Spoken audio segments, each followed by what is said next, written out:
पुढील कार्यक्रम प्रसारित करणारे आहेत जॉयसमेर मिनिस्ट्रीचे मित्र आणि भागीदार.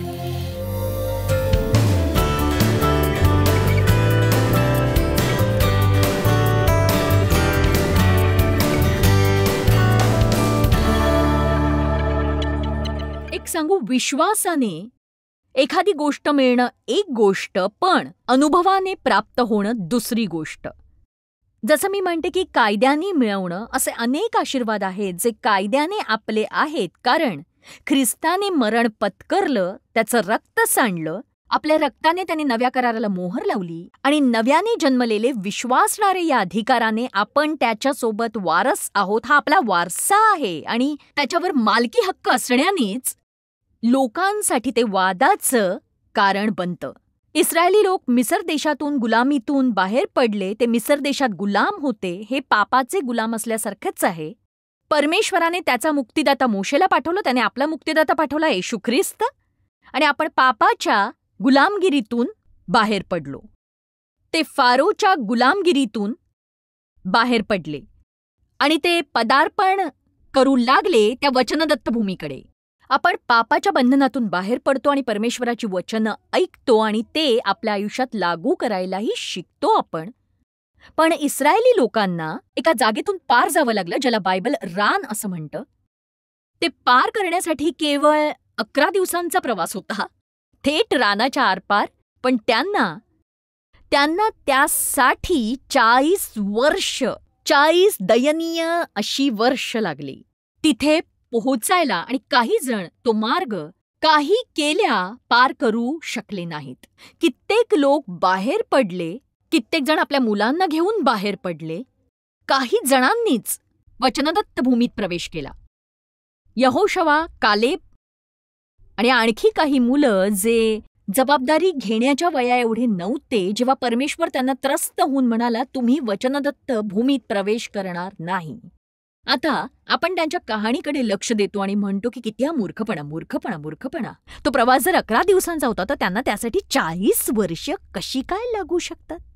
पण आपण जागं होऊन हे लक्षात घ्यायला हवं की आपणही कित्येकदा त्याच पर्वताभोवती गोल गोल फिरत राहतो वारंवार. आणि आज माझं एवढंच म्हणणं आहे की आपण वचनदत्त भूमीकडे लवकरात लवकर वाटचाल करायला हवी आहे.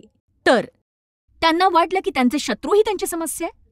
ती बावळट माणसं, ती मूर्ख माणसं, ती नादान माणसं. बघा, असे अनेक प्रकारचे लोक आपल्या माहितीत असतात, जे असतात नतद्रष्ट नवरे, चिडखोर शेजारी, रोगट माणसं, दरिद्री माणसं, वाईट भूतकाळ असलेली माणसं. असे आपापले प्रकार असतातच. आणि आपल्याला असं वाटतं की ही माणसंच समस्या आहेत, सैतानी प्रकार, यांनी मला एकटं सोडलं तर, जर असं जर तसं, जर अमुक तमुक. पण वर्षांपूर्वी जेव्हा मी माझा अभ्यास सुरू केला तेव्हा माझ्या लक्षात आलं की अगदी स्पष्टपणे आपण वचनातून हे शिकू शकतो की शत्रू ही त्यांची समस्या नव्हती, कारण परमेश्वर त्यांच्या बाजूने होता. आणि जर परमेश्वर आपल्या बाजूने आहे तर आपल्याला कुणाचीही भीती नाही. जगात असं काहीही आणि कुणीही नाही ज्यामुळे आपण हरू शकू जर परमेश्वर आपल्या बाजूने असेल. परमेश्वर त्यांच्या बाजूने होता. तो त्यांना म्हणाला, मी सांगितलेलं जर तुम्ही केलं तर तुम्ही रान पटकन पार कराल आणि तुम्ही माझ्या वचनाचा आनंद लुटाल. पण त्यांनी तसं केलं नाही. दोष शत्रूंचा नव्हताच. दोष नव्हता त्या वाईट प्रकारच्या लोकांचा, चिडखोर, रागीट, रोगट. तो त्या भूमीच्या राक्षसांचाही नव्हता. तो त्यांच्या चुकीच्या मनस्थितीचा आणि चुकीच्या प्रवृत्तीचा होता. त्यांना विचार करता येत नव्हता परमेश्वराच्या इच्छेनुसार. तुम्ही बंधनातून बाहेर पडू शकता आणि स्वतंत्र होऊ शकता जर तुम्ही परमेश्वराच्या इच्छेनुसार विचार करायला शिकलात तर. विजय प्राप्त करणं आणि बंधनमुक्त होणं अशक्य नाहीये हे लक्षात घ्या. दुःखाचा आणि नैराश्याचा विचार करत आनंदी राहणं अशक्य आहे. तुम्ही पापाच्या बंधनात आहात ह्या विचारात राहून तुम्ही पापापासून मुक्ती मिळवणं अशक्य आहे. रोमकरांसमध्ये 6व्या अध्यायात उत्तम उदाहरण आहे. रोमकरांस अध्याय 6 वचन 2, पौल म्हणाला, जे आपण पापाला मेलो ते आपण यापुढे त्यात राहावे. हे कसे? बायबल सांगतं जेव्हा ख्रिस्त मरण पावला तेव्हा त्याच्यात आपणही मेलो. त्याने आपलं पाप वधस्तंभावर नेलं. आपण पापाला मेलो आणि नीतिमत्तेत आपण जिवंत आहोत. याचा अर्थ काय? तुमच्यातला एक भाग आहे नव्याने जन्मलेला भाग, ज्याला पापाशी काहीही देणं घेणं नाहीये. तो पापाला मेलाय आणि म्हणूनच जेव्हा तुम्ही पाप करता तुम्हाला त्रास होतो. नव्याने जन्म होण्याआधी तुम्हाला त्रास होत नसे, तुम्ही काळजी करत नव्हता, तुम्हाला बरं वाटायचं. पण नव्याने जन्म झाल्यावर तुमच्यासमोर नव्या समस्या येतात, कारण तुम्ही सहजपणे पाप करू शकत नाही. तुम्ही दयनीय बनता.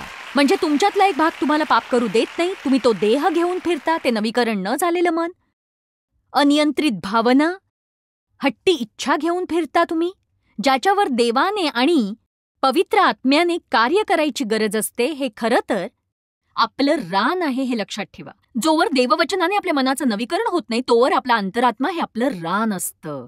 आपल्या आत्म्यात असणाऱ्या परमेश्वराला आपल्या अंतरात्म्यात आक्रमण करू द्यायला आपण शिकायला हवं. तो केवळ आपल्या आत्म्यात वास करू इच्छित नाही, तर तो आपल्या मनात, आपल्या भावनेत, आपल्या इच्छेत, आपल्या आर्थिक बाबतीत, आपल्या नात्यागोत्यात, मनोरंजनात येऊ इच्छितो. आणि शेवटी तो तुमच्याद्वारे एक उज्ज्वल असा प्रकाश दिसू इच्छितो, जेणेकरून जग म्हणेल त्या व्यक्तीत असं काही आहे जे मलाही हवंय. चला परमेश्वराची स्तुती करा.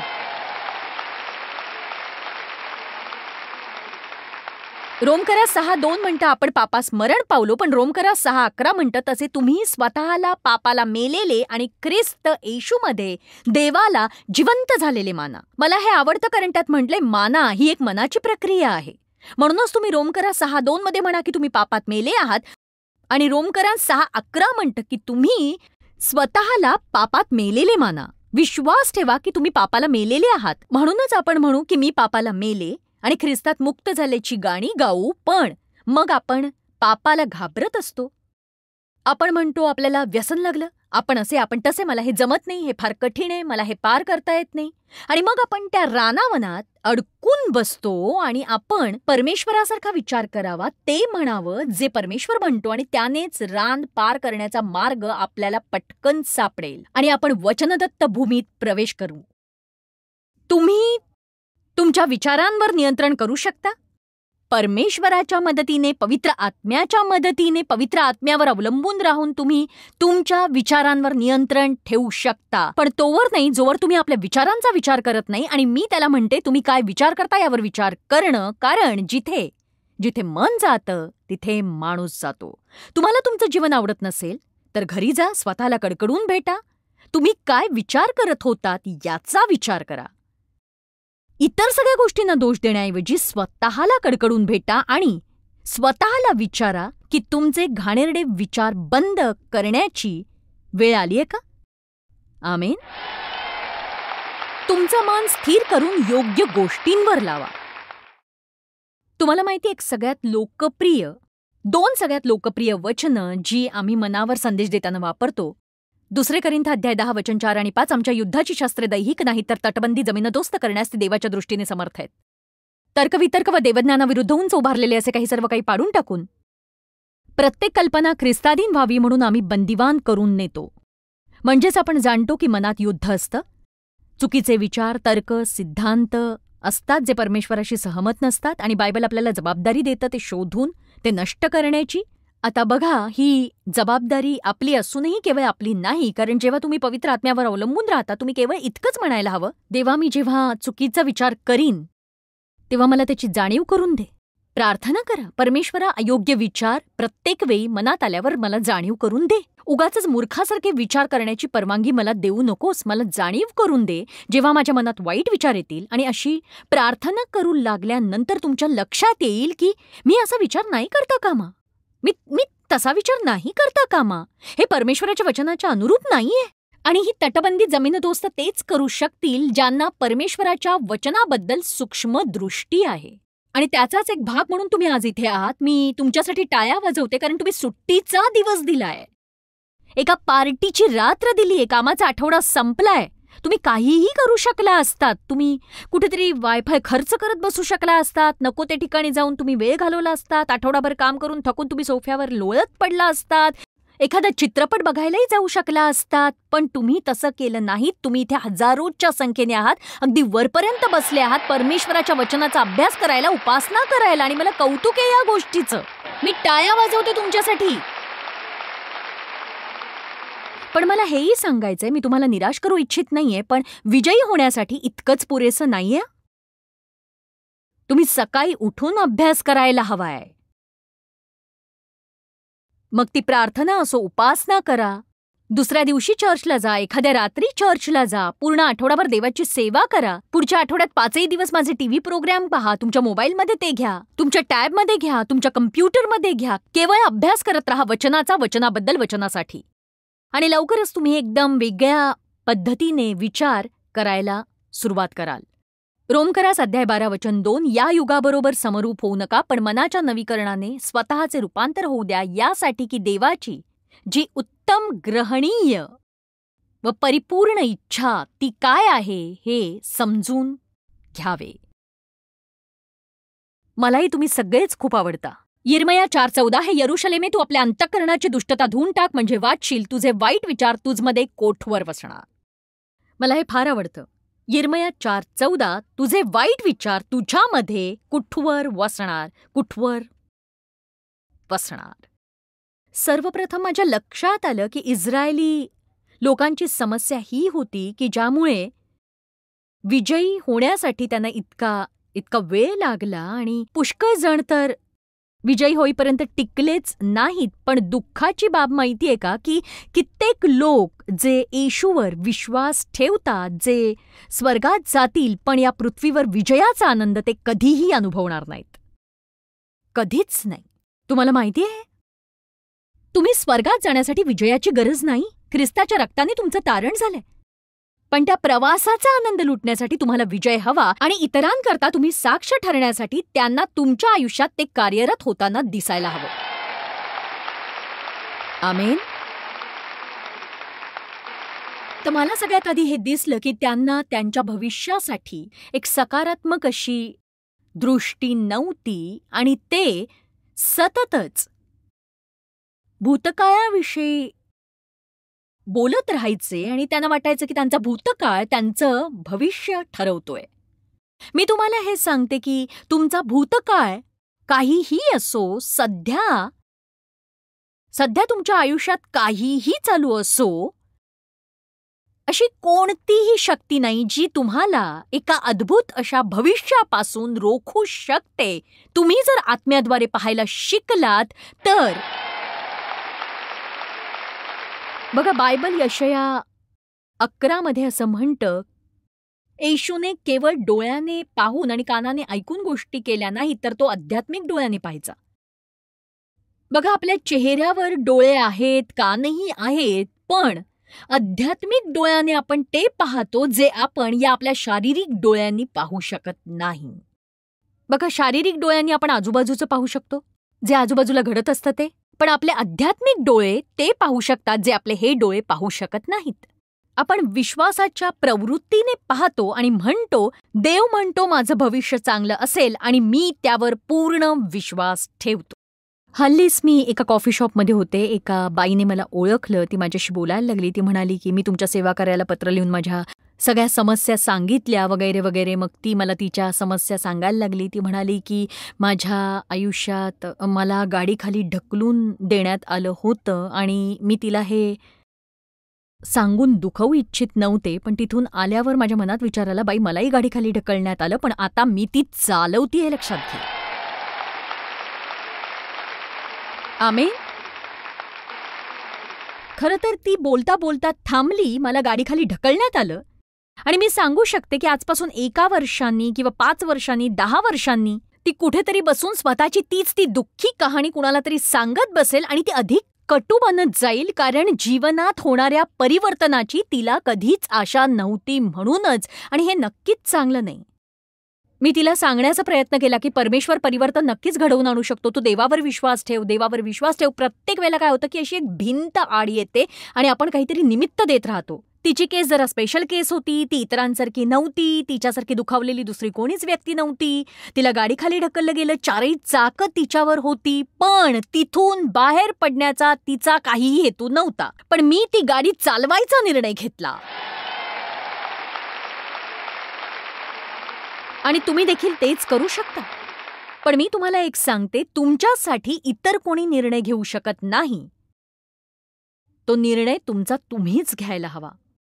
उत्पत्ती 13 उदाहरणाकडे लक्ष देऊया. आपण एक मनुष्य पाहतोय, अब्राहम, ज्याने सगळं काही गमावलं आणि तरीही गमावल्यापेक्षा त्याला अधिक लाभलं आणि एक सांगू, परमेश्वराच्या अर्थशास्त्रात तुमच्याकडे असलेली प्रत्येक गोष्ट गमावून तुम्ही विश्वासाच्या दृष्टीने पाहायला शिकला तर तुम्ही गमावल्यापेक्षा कितीतरी अधिक पटीने प्राप्त करता.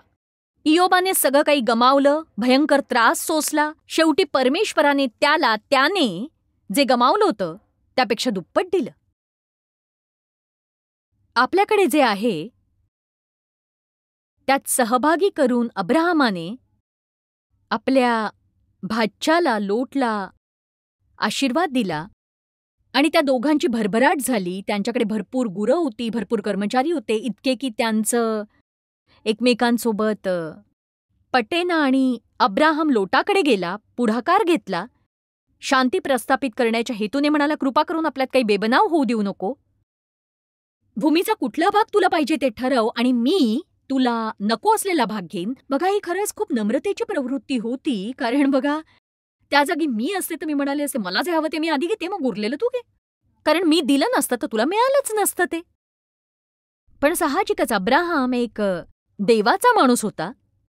बहुधा हेच कारण असेल म्हणूनच देवाने त्याच्यासोबत करार केला आणि त्याचा उपयोग करून घेतला. आणि म्हणूनच निश्चितपणे 13वा अध्याय वाचल्यानंतर लोटाने स्वतःसाठी यार्देनाचा सर्वोत्तम असा भाग निवडला आणि अब्रामाला उरलेलं घ्यावं लागलं, जे फारसं चांगल्या स्थितीत नव्हतं.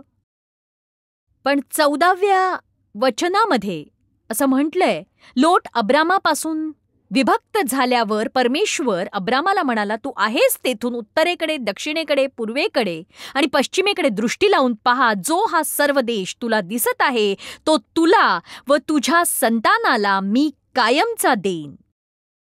आणि 17व्या वचनात म्हटलंय, उठ, या देशाची लांबी रुंदी फिरून पहा, कारण तो मी तुला देणार आहे. बघा, इथे तो 2 गोष्टी म्हणतोय, दोन्ही महत्वाच्या गोष्टी आहेत. उत्तरेकडे, दक्षिणेकडे, पूर्वेकडे आणि पश्चिमेकडे पहा, तुला जे दिसेल ते मी सर्व तुला देईन. आता साहजिकच तो त्याला आपल्या नैसर्गिक डोळ्यांनी पाहायला सांगतोय. मला वाटतं की परमेश्वर तुम्हाला सांगू इच्छितो, भविष्यात नजर टाका. तुम्ही तुमच्या जीवनासाठी विश्वासाने काय पाहताय? तुम्ही स्वतःला कर्जमुक्त पाहताय का? तुम्ही स्वतःच्या मालकीचं घर असताना पाहताय का? तुम्ही तुम्हाला स्वतःला नव्या गाडीसोबत बघताय का? तुम्ही तुम्हाला स्वतःला चांगल्या नोकरीत बघताय का? तुम्ही स्वतःला अनेकांसाठी आशीर्वादित ठरत असलेले पाहताय का? सांगा मला.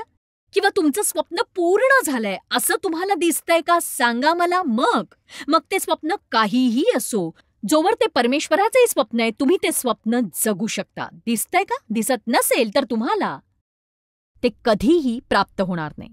तो त्याला म्हणाला की तुला जे दिसेल ते मी तुला देईन. आता जा आणि फिरून बघ आणि जा आणि घे. म्हणजेच तुम्ही काही कृतीही करायला हवी. माझं एक स्वप्न होतं, देवाने दिलेलं स्वप्न सुवार्ता सांगण्याचं. हे 1976 मध्ये परमेश्वराने माझ्या मनात टाकलं. तेव्हा मी बायबल स्टडी घेत होते. मला इतकं नवल वाटलं की कसं कोण जाणे, पण मार्कच्या पुस्तकातला शास्त्रभाग घेऊन त्यावर 1 तास संदेश देऊन मी लोकांना खिळवून ठेवू शकले. आणि त्यामुळेच माझ्या मनात ती इच्छा निर्माण झाली की मी जगभर सुवार्ता गाजवणार म्हणजे गाजवणारच. खरं तर त्यावेळी मी इतकी मूर्ख होते, म्हणजे खरं सांगू, परमेश्वराची गरज होतीच. मी तयारच नव्हते. म्हणजे असं म्हणू की मी सगळ्यात कमी पात्रतेची व्यक्ती होते सुवार्तेसाठी. म्हणूनच परमेश्वर तुमच्या हृदयात अशा गोष्टी आणतो ज्याचा अर्थ तुम्हाला लागत नाही. म्हणूनच तुम्ही नवीकरण झालेल्या मनाद्वारे जगू शकत नाही. तुम्ही आत्म्याच्या मनात जगायला हवं. परमेश्वर तुम्हाला तुमच्यासाठी असलेल्या शक्यता दाखवेल, पण जेव्हा तुम्ही वचन वाचाल तुम्हाला ते तुमचं म्हणून घेता यायला हवं. यासाठी नाही की ते काही विशेष लोकांसाठी आहे, तर शास्त्रातलं प्रत्येक वचन हे तुमच्यासाठीच आहे. ते सगळं तुमच्यासाठी आहे. परमेश्वर तुम्हाला आशीर्वाद देऊ इच्छितोय. परमेश्वर तुमची पदोन्नती करू इच्छितोय. परमेश्वर तुम्हाला उंचावू पाहतोय. परमेश्वर तुमचा उपयोग करू पाहतोय. परमेश्वर तुम्हाला आरोग्य देऊ पाहतोय. आमेन. पण तुम्हाला ते दिसायला हवं. आणि विश्वास ठेवण्याआधी तुम्हाला हे उघड्या डोळ्यांनी दिसणार नाही. तुम्हाला प्रथम ते आध्यात्मिक डोळ्यांनी पाहायला हवं, मग ते तुम्हाला तुमच्या उघड्या डोळ्यांनी दिसेल. मी मजुरीत राहते, ज्याला शो मी स्टेट असं म्हणतात. पहा, परमेश्वराच्या अर्थशास्त्रात तुम्ही प्रथम विश्वास ठेवायला हवा. प्रथम विश्वासाच्या दृष्टीने पहा, मग कालांतराने तुम्हाला ते आत्म्यात दिसेल. पण जरी मी विश्वासाने त्या गोष्टींवर हक्क दाखवला ज्या देवाने माझ्या मनी घातल्या होत्या, आणि मी ती वचनं माझी असल्यासारखा हक्क दाखवला, पण तरीही मला त्याची मालकी घ्यावी लागली. आता मालकी हा शब्द विचार करण्यालायक आहे, कारण त्याचा अर्थ होतो की सध्या राहत असलेल्या रहिवाशांची मालकी काढून घेणे आणि ती भूमी ताब्यात घेणे. तर त्या वचनदत्त भूमीत शत्रू होते, त्यांना त्यांच्या तोंडी लागायचं नव्हतं, म्हणून ते तिथे जातच नसत, आणि ते तसेच गोलगोल फिरत राहिले की परमेश्वर त्या शत्रूंच्या बाबतीत काहीतरी करेल, म्हणजे त्यांना आज जाऊन त्यांच्याकरता असलेलं सगळं काही घेता येईल. आणखी एक आश्चर्याची बाब अशी, खरं तर 2 वर्षात ते वचनदत्त भूमीच्या सीमेपर्यंत पोहोचले. आणि जर तुम्ही अनुवादाचा पहिला अध्याय पाहिला, खरं तर आपण आत्ताच तो पाहूया पटकन. अनुवाद पहिला अध्याय बघू. अनुवाद अध्याय 1 वचन 20. तेव्हा मी तुम्हास सांगितलं की अमोऱ्यांचा जो पहाडी प्रदेश परमेश्वर आपला देव आपणास देत आहे तिथपर्यंत तुम्ही आला आहात. हे मोशे म्हणतोय, पहा, तो देश तुझा देव परमेश्वर याने तुला दाखवून दिला आहे, त्यावर चढाई करून जाऊन तो हस्तगत कर. आणि प्रभूने तुझ्या पूर्वजांचा देव परमेश्वराने त्याला म्हटले, भिवू नको अथवा कचरू नको. तेव्हा तुम्ही सर्व माझ्याकडे येऊन म्हणाला, आम्ही आमच्यापुढे मनुष्य पाठवतो, म्हणजे ती त्या देशाचा पत्ता लावून कोणत्या मार्गाने आम्हाला जावे लागेल व कोणकोणत्या नगरात प्रवेश करावा लागेल याची आम्हास खबर देतील. ही गोष्ट बरी वाटली म्हणून मी तुमच्यातले 12 जण निवडले व त्यांना पाठवले. यांनाच आपण वचनदत्त भूमीचे गुप्तचर असं म्हणतो. आणि निश्चितच वचन 25 म्हणतं, आणि ते देशाची काही फळे हाती घेऊन आमच्याकडे आले, आणि त्यांनी आम्हाला खबर दिली की जो देश आमचा देव परमेश्वर आम्हाला देतो तो चांगला आहे. वचन 26 पहा, तरी तुम्ही तिथे जाण्यास राजी झाला नाही. आपला देव परमेश्वर याचे वचन तुम्ही जुमानले नाही. आता हे सगळं पाहत बसायला मला वेळ नाही, पण नंतर त्यांनी ठरवलं आता आपण वर जाऊ, आणि परमेश्वर म्हणाला की नाही, आता जायचा प्रयत्न करू नका, कारण मी आता तुमच्यासोबत नाही. मी सांगितलं तेव्हा जायला हवं होतं. आणि मग जेव्हा ते त्या वचनदत्त भूमीच्या सीमेजवळ होते, जेव्हा परमेश्वराने सांगितलं आता त्या जागात जाऊन ते हस्तगत करायची वेळ आली, ते आज जात नव्हते. ते प्रभूविरुद्ध गेले होते, 38 वर्ष रानात भटकत राहिले होते, आणि त्यांच्यातले कित्येक जण हे मरण देखील पावले. आणि बघा, मी एक गोष्ट सांगते की काही गोष्टी करण्याची तीच वेळ असते असं देव सांगतो.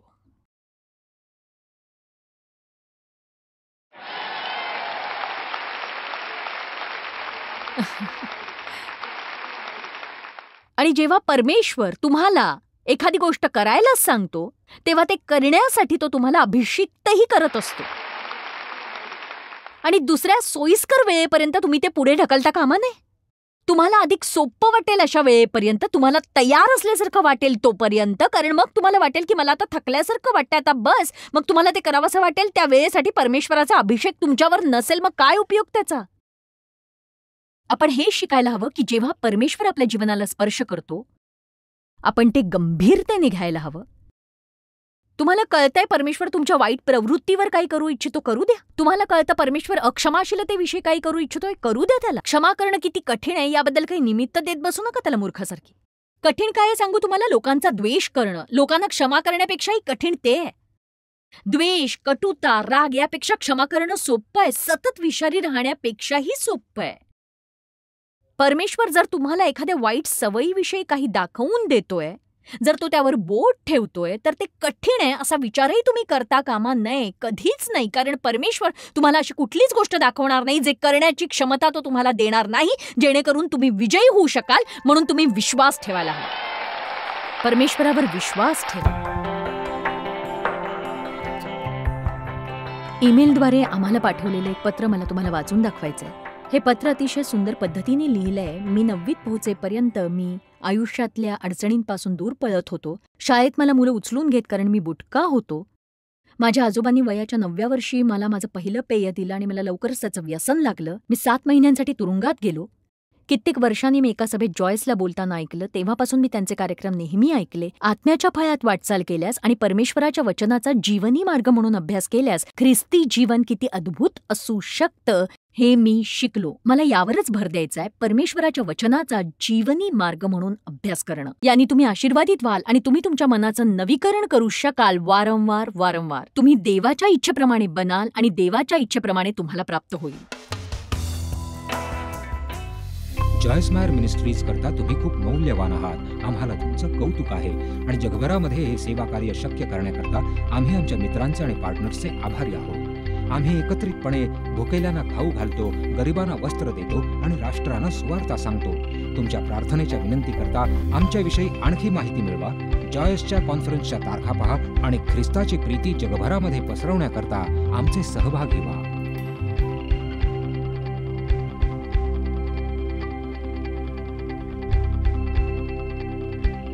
याचा सर्व खर्च जॉयस मेयर मिनिस्ट्रीचे मित्र आणि भागीदार करत आहेत.